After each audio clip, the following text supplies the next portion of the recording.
Assalamualaikum warahmatullahi wabarakatuh. Selamat siang, salam sejahtera teman pemilih. Senang sekali saya Bambang Sarwodiono berjumpa kembali dengan teman pemilih di acara Jumpa Kita KPU Kota Magelang. Jumpa kita merupakan salah satu terobosan dari KPU Kota Magelang dalam memberikan informasi-informasi tentang pemilu dan pemilihan dan informasi-informasi lain kepada teman pemilih. Acara Jumpa Kita kali ini kita akan bincang bareng dengan mantan relawan demokrasi KPU Kota Magelang dengan mengambil tema memupuk demokrasi di akar rumput. Dan telah hadir di KPU Kota Magelang Mas Dedi. Tapi sebelum kita bincang-bincang beliau akan saya sampaikan bahwa relawan demokrasi adalah merupakan salah satu mitra dari KPU Kota Magelang yang mana bertugas untuk memberikan sosialisasi kepada masyarakat tentang tahapan-tahapan itu baik pemilu maupun pemilihan. Dan di dalam relawan demokrasi itu ada 10 basis yang menjadi relawan demokrasi. Di situ ada basis pemuda, kemudian pemilih pemula, ada berkebutuhan khusus, ada disabilitas, ada keluarga, ada perempuan, ada marginal, dan ada beberapa lagi yang berkaitan dengan relawan demokrasi. Untuk kita lebih jauh mengenal relawan demokrasi ini, kita bisa mengupas langsung dari salah satu pelaku relawan demokrasi. Ini kita sapa dulu, Mas Dedi. Selamat siang. Selamat siang Pak Bambang. Bagaimana Pak kabarnya? Sehat? Baik, Mas Dedi sehat juga kan? Kabarnya Amin. Baik ya. Dan bahagia Pak. Nah, terima kasih. Berarti gini, mungkin bisa diceritakan ya Mas Dedi pengalaman menjadi relawan demokrasi, mungkin hal-hal lain yang berkaitan dengan pemilihan dan mungkin bisa ini menjadi satu hal yang menarik buat disampaikan pada teman pemilih. Perkenalan saya atau pengalaman saya di kepemiluan atau demokrasi ini Pak, ini saya berawal dari anggota KPPS Pak. Di kelurahan saya ada perekrutan anggota KPPS, kemudian saya ditawari jadi anggota KPPS. Nah, di awal saya menjadi anggota KPPS nomor 7, di tugasnya jaga tinta itu tadi. Kemudian berkembang lagi, tiap ada pemilu saya jadi KPPS, tiap ada pemilu saya jadi KPPS. Akhirnya saya sendiri kan terus pengen tambah ilmu Pak, pengen tambah wawasan. Akhirnya saya lihat pengumuman dari KPU ada perekrutan relawan demokrasi. Alhamdulillah saya daftar di sana dan diterima. Nah ini kemarin di 2019 menjadi relawan demokrasi basis muda Pak. Basis muda ini kami fokus sosialisasi ke pemilih-pemilih yang berusia muda, termasuk kami juga tuan ke kampus-kampus yang ada di Kota Magelang ini untuk mengabarkan pemilu. Kemudian apalagi di tahun 2019 ini kan surat suara kita kan ada 5 ya Pak, yang besarnya sebesar poster itu. Nah ini kita sosialisasikan itu juga. Kemudian di samping itu kami juga sedikit banyak mengarahkan atau memberikan motivasi kepada pemilih muda ini agar menghindari money politik Pak. Karena itu juga menjadi concern kami ketika kami bersosialisasi ke pemilih muda kemarin. Kemudian di tahun 2020 kemarin, alhamdulillah juga saya bersama 5 orang teman muda juga menjadi relawan demokrasi berbasis warganet. Di concern kita adalah sosialisasi melalui media-media sosial Pak, ada Facebook, Instagram, TikTok, dan YouTube. Itu juga kita concern untuk sosialisasi di situ, karena seperti yang kita ketahui bersama bahwa 2020 kemarin kan COVID-19 itu sedang tren, jadi kita tidak bisa bertemu langsung dengan banyak orang. Akhirnya sosialisasi relawan demokrasi di 2020 kemarin kita lebih banyak ke media sosial. Itu Pak. Wah, berarti luar biasa ya Mas Didi, jadi tidak hanya dari lawan demokrasi saja, itu sudah dari awal ya, dari tahun 2014 itu sudah menjadi salah satu KPPS ya. Iya. Gitu. Mas Didi, ini kalau kemarin kan jadi relawan di 2019 dan 2020 ya, itu adakah ada kendala-kendala karena ada perbedaan ya? Kemarin waktu 2019 menjadi basis muda, kemudian di main 2020 menjadi basis di Warganet. Memang kemarin kita 2020 kan masa pandemi ya, jadi kita cuma ada satu basis di Warganet. Nah, di situ apakah ada kendala di dalam, kan kalau di 2019 kan kita bisa langsung bertatap muka ya nih. Nah, kemudian di 2020 kan tidak bisa tatap muka. Mungkin ada inovasi atau kemarin bagaimana cara menyampaikan kepada masyarakat bahwa ini loh ada tahapan-tahapan yang harus dilalui oleh masyarakat pemilu dan pemilihan kemarin. Kalau untuk 2019 kemarin sih kita sebenarnya sih kendala secara berat sih nggak ada ya Pak ya. Karena kita waktu 2019 ini kan kami atau saya bersama teman-teman di basis muda itu kan kita mengikuti jadwal pertemuannya anak-anak muda ini Pak. Jadi ketika contoh seperti UMM ini sedang mengadakan pengajian itu kita masuk ke situ. Dan ternyata welcome Pak, anak-anak muda ini juga kemarin di 2019 ini juga banyak antusias Pak, apalagi mereka ini penasaran dengan model 5 surat suara ini caranya nyoblos seperti apa, caranya melipat seperti apa. Itu sebenarnya hal-hal yang simple dan sepele seperti itu banyak diminati di kalangan anak muda kemarin Pak di 2019. Artinya 2019 ini kami belum menemukan kendala yang istilahnya menghambat pergerakan relawan demokrasi dalam menyampaikan kabar pemilu ini secara berat. Paling ya kalau kita masuk ke misalnya ke Karang Taruna itu mereka tanya wah ini dari partai apa, padahal kita dari KPU, kita kan netral. Kita hanya menyampaikan bahwa 17 April ya Pak itu ya pemilunya, bahwa 17 April jangan lupa datang ke TPS, jangan golput. Itu di 2019 yang saya alami seperti itu. Rata-rata mereka, wah Mas dari caleg apa, dari partai apa, untuk duit pora. Ini hal-hal seperti ini yang kita tangkal bahwa kalau kita menjadi seorang pemilih ya pilih lewat hati nurani, jangan hitung duitnya. Itu di 2019 Pak. Kemudian di 2020 ya kendala utamanya adalah pandemi COVID-19 Pak, nggak ada lain itu. Jadi karena pandemi ini terus mau nggak mau mengkerucutkan atau membatasi ruang gerak kami dan kreativitas kami tidak bisa kami eksplor secara maksimal karena pandemi COVID ini. Dan kalau di 2020 ini kan kami banyak bergerak di media sosial. Media sosial ini terus terang ya kemarin kendalanya adalah peralatan Pak. Peralatan yang kami gunakan untuk membuat satu konten-konten itu kan juga ya kemarin kami masih kendala di situ. Itu dikatakan di tahun 2019 itu tidak ada kendala yang berarti ya gitu katakanlah. Jadi karena kita bisa masuk ke dalam masyarakat yang terutama di dalam ini kaum muda ya, Karang Taruna. Berarti kan memang harapan kami di yang itu nanti muda ini tidak terpengaruh dengan money politik ya. Memang harus memupuk demokrasi di akar rumput ya, terutama di kaum muda ini. Dan di tahun 2020 memang kemarin kita masa pandemi ya Mas Dedi. Ini memang kita berbasis kemarin warganet. Tapi saya lihat kemarin sempat saya lihat Mas Dedi itu banyak inovasi-inovasi.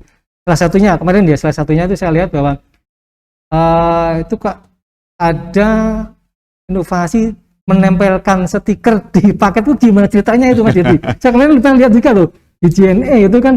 Kemudian bagaimana kita bisa menembuskan lagi harapannya bahwa besok kita di tahun berikutnya bisa seperti itu lagi, itu bisa ditakal ini kok bisa sampai ke sana itu Mas Dedi kemarin. Iya Pak, jadi saya ini termasuk orang yang dengan berbagai profesi Pak. Itu jadi luar biasa, berarti banyak profesinya ya Mas Dedi. Iya, jadi tugas pokok saya, pekerjaan utama saya ini adalah seorang karyawan di JNE Pak.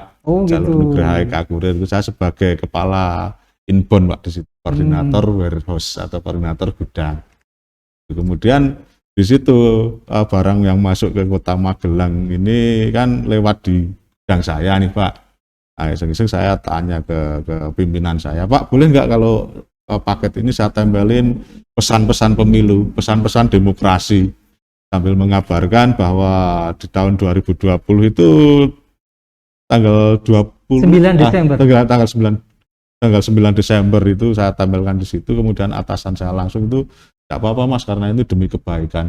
demi bangsa dan negara juga. Jadi kalau yang bilang demi bangsa dan negara pimpinan saya atau saya ini kan itu rohnya itu lebih tebal, Pak. Ya, betul. Akhirnya di situ saya gunakan dan saya pilih kiriman-kiriman yang memang beralamat di Kota Magelang, Pak. Di situ saya tempelin pesan-pesan demokrasi, saya tempelin logo-logo 9 Desember yang logonya pemilu itu. Ya. Kemudian dikirimlah oleh kurir sampai ke rumah-rumah atau ke penerima paket tersebut, dan saya yakin itu pasti tepat sasaran karena yang saya kirimi adalah warga Kota Magelang, Pak, yang notabene bahwa pemilu di 9 Desember itu kan pencoblosnya warga Kota Magelang karena itu pemilihan wali kota gitu, Pak, gitu. Jadi seperti itu, dan perusahaan juga mensupport karena ini demi kebaikan dan ikut membangun bangsa juga, Pak.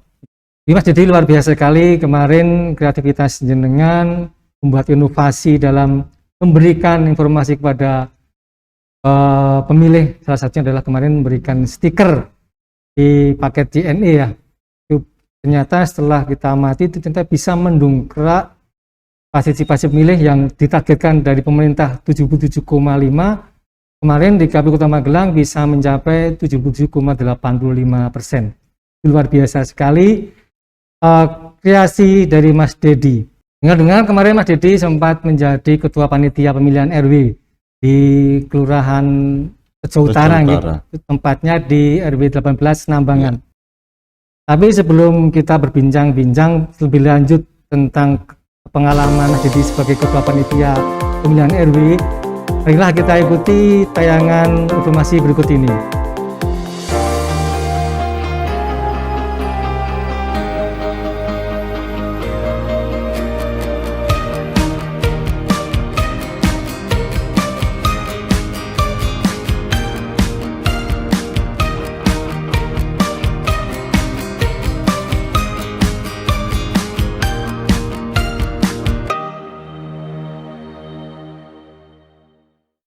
Teman pemilih, masih bersama kami dalam acara jumpa kita KPU Kota Magelang.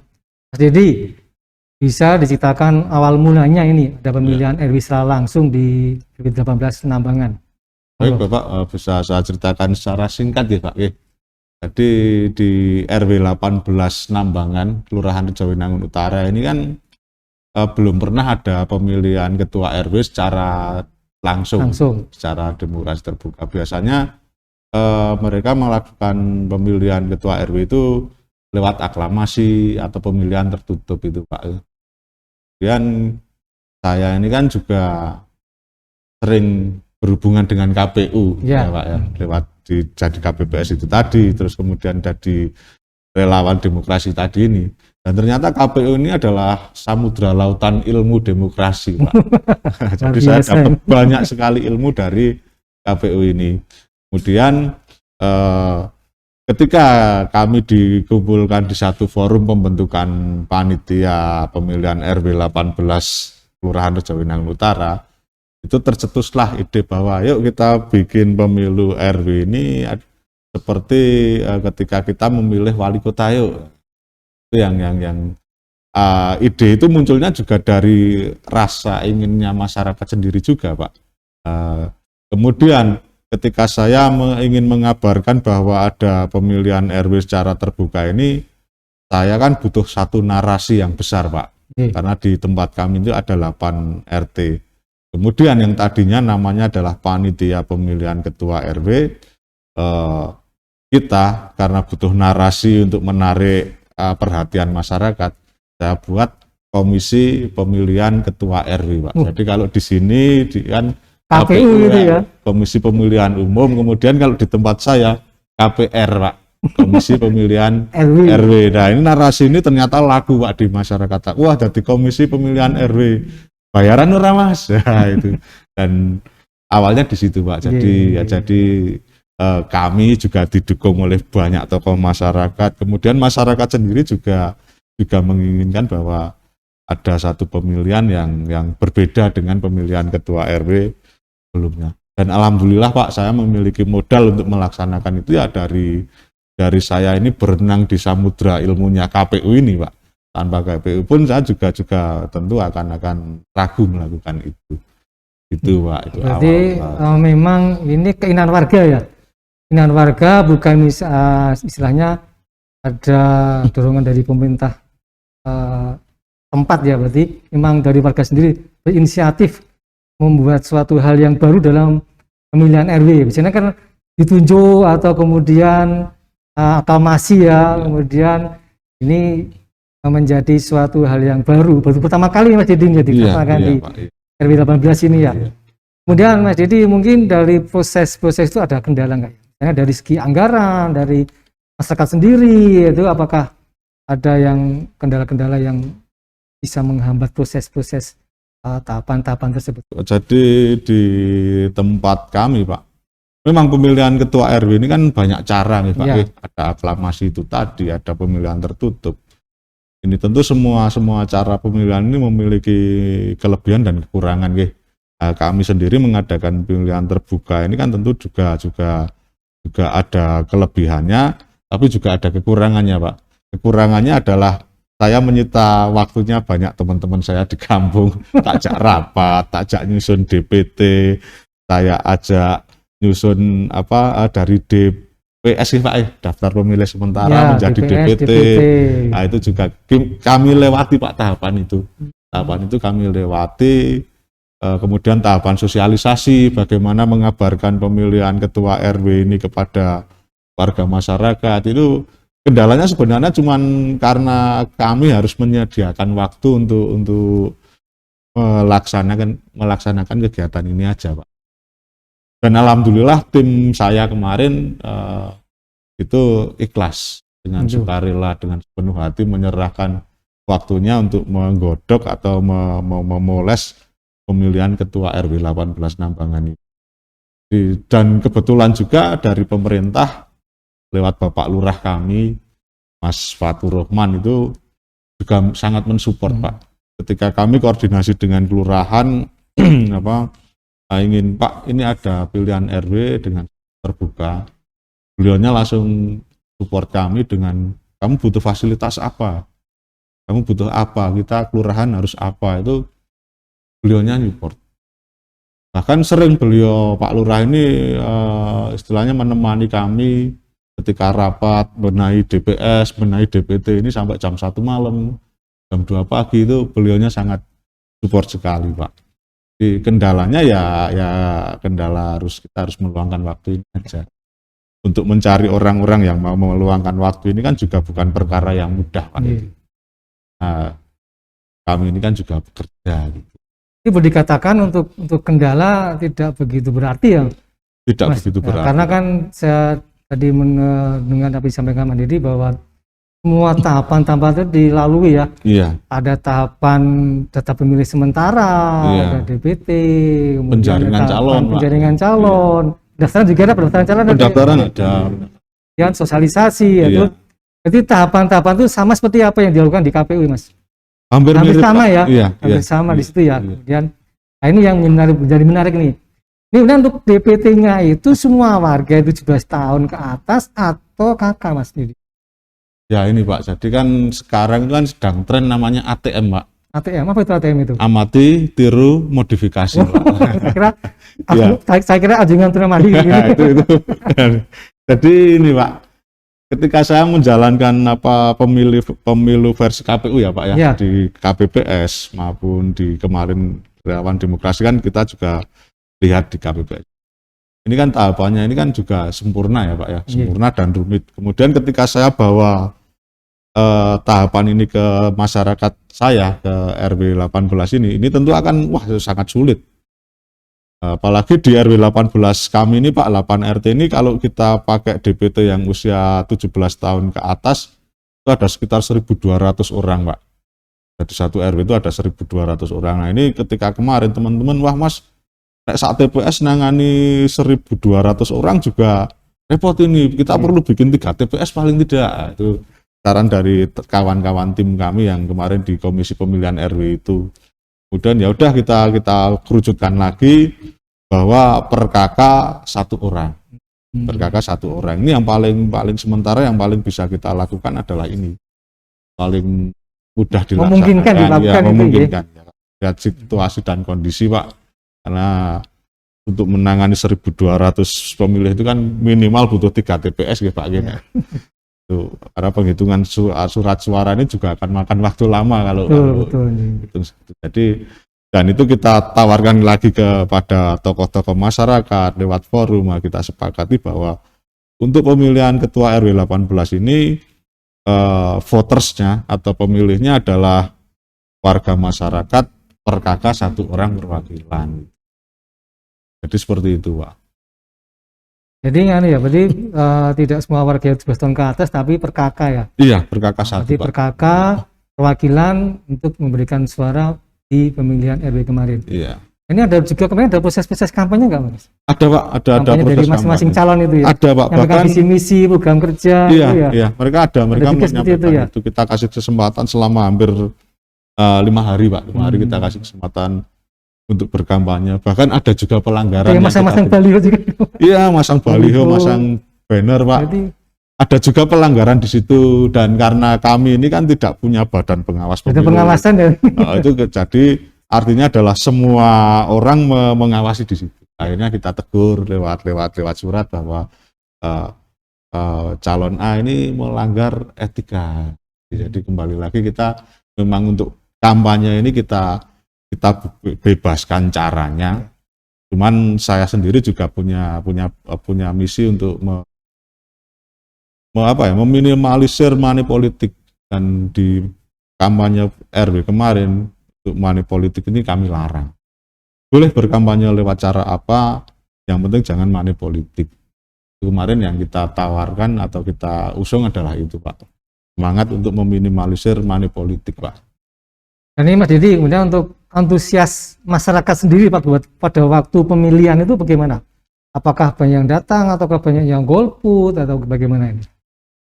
Gini Pak, jadi konsep pemilu kemarin itu Pak, kita konsep ya ATM tadi Pak, Almaty tiru modifikasi itu kita bikin dengan narasi adalah pemilu yang menggembirakan Pak. Ya, menyenangkan gitu ya? Ya, menyenangkan dan mengembirakan di tingkat RW 18.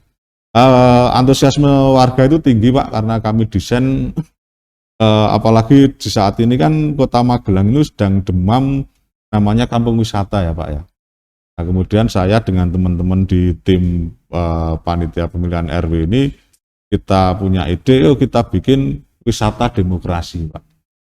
Jadi TPS kita desain sedemikian rupa, kita sediakan spot-spot selfie, bahkan kita juga sediakan meja informasi Pak. Siapa yang ingin tanya tentang pemilu RW itu kita sediakan meja informasi di situ. Kemudian kita juga kebetulan Pak, ini kebetulan yang mencalonkan diri sebagai ketua RW di RW 18 ini adalah mereka adalah seniman Pak. Seniman semua, seniman dan memiliki sanggar seni di situ. Nah itu juga kita manfaatkan itu Pak, bahwa nanti kalau panjenengan datang ke TPS untuk memberikan hak suara, bawa dong rombongan kesenian itu. Kemudian ketika calon ini datang kita iringi dengan musik tetabuhan itu.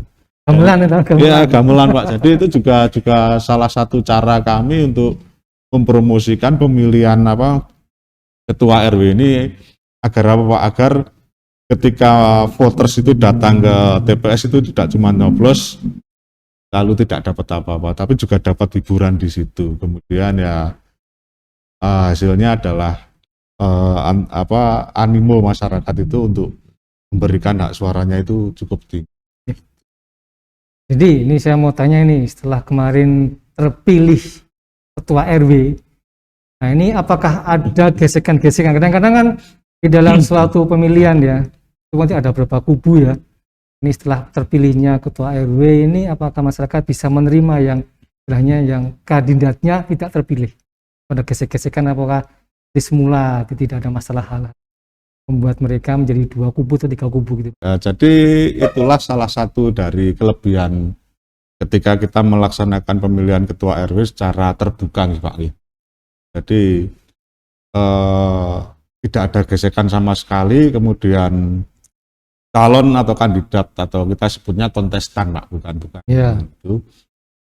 Itu mereka bisa menerima dengan legowo, dengan ikhlas, bahkan sudah bisa menyatu lagi Pak. Bahkan mereka ini juga titip program ke ketua RW yang jadi sama sekali nggak ada gesekan. Ini Mas Didi, berarti artinya bahwa masyarakat itu bisa menerima siapapun jadi ketua RW-nya. Itu nggih. Jadi tidak ada gesek-gesekan, tidak ada kubu-kubuan. Nah, sehingga ini kan kalau kita lihat bahwa demokrasi kan dari rakyat untuk rakyat oleh rakyat ya. Jadi memang masyarakat di RW 18 Nambangan itu sudah luar biasa. Berarti jika apa yang kita sampaikan selama ini pendidikan pemilih pada masyarakat akar rumput ini bisa terima. Itu Mas Didi ya? Iya, iya. Mungkin itu yang menjadi apa gambaran saya. Iya Pak, jadi di tempat kami ya masyarakat jadi lebih selaras lagi Pak. Dan dengan adanya pemilihan RW secara terbuka ini kan juga mengajarkan bahwa kita itu harus terbiasa dengan perbedaan ya Pak. Perbedaan ini itu memang sederhana Pak. Jadi okeh-okehan suara, siapa yang dapat suara paling banyak yang dipilih menjadi ketua RW. Tapi sebenarnya sebelum dia itu mendapatkan suara terbanyak itu kan dia melewati proses Pak. Betul. Dia menawarkan programnya, dia menawarkan, nah aku jadi ketua RW ini seperti apa. Kemudian masyarakat juga menanggapi, melihat sosok yang mencalonkan diri ini, siapa sih dia bisa apa dan sebagainya itu. Jadi pemilihan RW kemarin itu tidak semata-mata hanya akeh-akehan suara Pak. Dan di situ dinamikanya juga sebenarnya banyak. Masyarakat menanggapi bahwa kalau yang jadi A nanti ini pasti tidak dibangun. Kalau yang jadi B pasti dia akan hanya fokus di bidang ini. Itu di dinamika itu juga terjadi. Dan selama saya menjalankan pemilihan ke RW ini masyarakat ternyata antusiasme di dunia demokrasi itu tinggi loh Pak itu. Di setiap tempat nongkrong, di sudut-sudut kampung, di pos kampling, itu selama 2 minggu menjelang pemilihan RW, ini yang trending topik di kalangan mereka adalah pemilihan RW ini. Mereka letakkan HP-nya, mereka ngobrol tentang pemilihan RW. Nek sing dadi kae mesti ngene, nek sing dadi iki mesti ngene. Itu artinya apa Pak? Ada komunikasi yang erat di tingkat masyarakat sendiri dalam menentukan pemilihnya. Dan harapan saya itu bisa dilakukan oleh partai politik juga. Seperti itu Pak. Berarti artinya gini Pak, jadi artinya bahwa demokrasi di RW 18 sudah berjalan sebetulnya ya. Ya dengan adanya pemilihan RW ini kan otomatis mereka malah justru mempererat persaudaraan di masyarakat RW 18 ini masih kalau saya lihat. Iya Pak. Tadi seperti itu. Jadi kan tidak ada jenis gotong-gotongan, ada gesekan. Jadi kan mereka lebih istilahnya lebih dekat ya bersama lain, nanti membicarakan pemilihan bagaimana besok ini seperti itu gitu. Iya itu. Jadi ketika mereka di hari H pun juga sama Pak. Jadi tidak ada yang apa ya istilahnya punya kekecewaan yang berlebihan kemudian memboikot atau menyerang atau menjadi oposisi ketika salah satu tokoh ini terpilih Pak. Seperti itu. Jadi di masyarakat Rejo Utara khususnya di kampung saya di RW 18 ini sebenarnya demokrasi itu sudah terbangun. Kita sudah terbiasa dengan perbedaan. Karena terbukti dengan munculnya 4 calon ini mewakili 4 wilayah kan Pak sebenarnya. Ketika duduk di satu kontestasi ini mereka lancar-lancar aja, tidak ada gesekan sama sekali. Ya Mas Didi, ngomong-ngomong nih, tadi saya masih kelupaan ditanya ini. Untuk tingkat partisipasi pemilih bagaimana ini kemarin ini? Baik Pak Bambang, untuk partisipasi pemilih ini di kami yang awalnya saya dengan teman-teman panitia menargetkan 75% saja lah karena ini baru dilaksanakan pertama kali, tapi ternyata dapatnya 80% Pak. Jadi datanya itu ada 396 DPT itu yang menggunakan hak suaranya ada 316. Dan ada 80 orang nih mereka karena karena bekerja, yang kedua banyak yang pindah. Jadi kita data semua warga, semua kakak ini kemudian mendapatkan 396 DPT Pak. Di 80% kita lumayan. Untuk pemilihan RW yang baru dilaksanakan pertama kali. Itu Pak. Luar biasa sekali, berarti masyarakat datang ke TPS ini ya, jadi Iya. lebih dari yang ditargetkan 75%. Iya. Ya. Harapannya besok pada saat pemilihan berikutnya ini lebih banyak lagi, mungkin dikatakan bisa 100% ya, datang semua mereka Iya, ya. iya Pak. Nah, dan juga mungkin di pemilu 2024 besok itu juga masyarakat yang mau datang ke TPS juga bisa melebihi apa yang kita targetkan. Iya Itu Pak. Mas Didi, ya. Iya, harapannya ya 2024 besok ini COVID-19 atau Corona ini sudah apa ya, sudah hilang Pak, semoga Pak itu. Jadi kami untuk pelaku apa ya, pemilihan ketua RW ini bisa mengeksplor kreativitas kami Pak. Kemarin kan kami kendalanya kan juga ada Corona ini. Nanti ketika 2024 ini COVID-19 ini sudah tidak sehebat masa ini, tentu kami akan melaksanakan dengan lebih gumilar lagi Pak caranya itu. Jadi kita mungkin dengan konsep di luar gedung pemilihan ini kita adakan pentas kesenian, karena kebetulan di RW 18 kami ini juga potensi seninya itu tinggi. Itu di luar pentas kesenian, di dalam TPS proses penghitungan dan pemungutan suara itu. Jadi sebenarnya kalau ini bisa kami laksanakan tentu akan berimbas ke banyak pihak Pak. Bakul Cilok misalnya datang ke situ, Payu. Meningkatkan ekonomi masyarakat. Iya, itu karena konsep wisata demokrasi Pak kami. Ini menjadikan acara pemilihan ketua RW ini sebagai salah satu destinasi wisata tersendiri gitu. Jadi tidak cuma noblos pulang selesai, itu tidak cuma di acara pemilihan ini ada kesan dan pesannya seperti itu. Luar biasa, jadi dikatakan boleh ini pemilihan yang menyenangkan. Iya Pak, iya, pemilu RW yang menggembirakan. Baiklah teman pemilih, sampailah kita di penghujung acara jumpa kita. Sudah banyak yang disampaikan oleh Mas Didi pada hari ini, dari mulai menjadi KPPS, kemudian relawan demokrasi, dan sampai terakhir kemarin menjadi ketua panitia pemilihan RW 18 Nambangan. Sebelum kita akhiri, mungkin Mas Didi ada pesan-pesan, mungkin pengalaman suka duka menjadi KPPS, menjadi relawan demokrasi, sementara jadi ketua panitia, mungkin juga harapan kepada masyarakat, mungkin juga harapan kepada KPU sendiri. Iya, jadi kalau suka duka tentu banyak ya Pak. Ya. Dan alhamdulillah banyak sukanya Pak. Jadi untuk duka itu saya anggap itu adalah suatu dinamika ketika kita sudah sudah menceburkan diri kita ke satu kegiatan, itu artinya jangan lihat dukanya Pak. Ya. Lihat sukanya itu. Kemudian harapan saya ya semoga masyarakat kita ini sudah terbiasa dengan perbedaan Pak. Artinya tidak menjadikan perbedaan ini sebagai senjata untuk saling menjatuhkan, untuk saling meruntuhkan itu. Kemudian harapan saya kepada KPU, ya KPU sudah baik Pak, sudah memberikan banyak sekali pendidikan demokrasi ke masyarakat Kota Magelang khusus. Harapannya adalah kedepannya lebih aktif lagi untuk jemput bola, terutama komisionernya Pak. Siap. Karena Pak, warga masyarakat ini ketika didatangi oleh salah satu pejabat itu, mereka antusiasmenya tinggi. Mungkin dengan komisioner yang ada di KPU ini datang ke pertemuan RT atau pertemuan RW untuk memberikan pendidikan demokrasi secara langsung, itu tentu masyarakat RW ini akan satu melihat sosoknya. Apa sih ini? Oh, komisioner KPU, pejabat KPU. Tentu mereka akan dalam mendengarkan dan meneruskan informasi tentang demokrasi ini akan makin tinggi. Itu harapan saya Pak.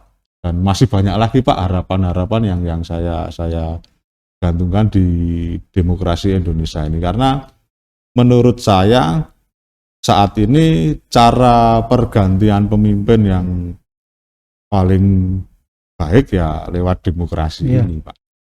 Harapan masih banyak Pak tentu.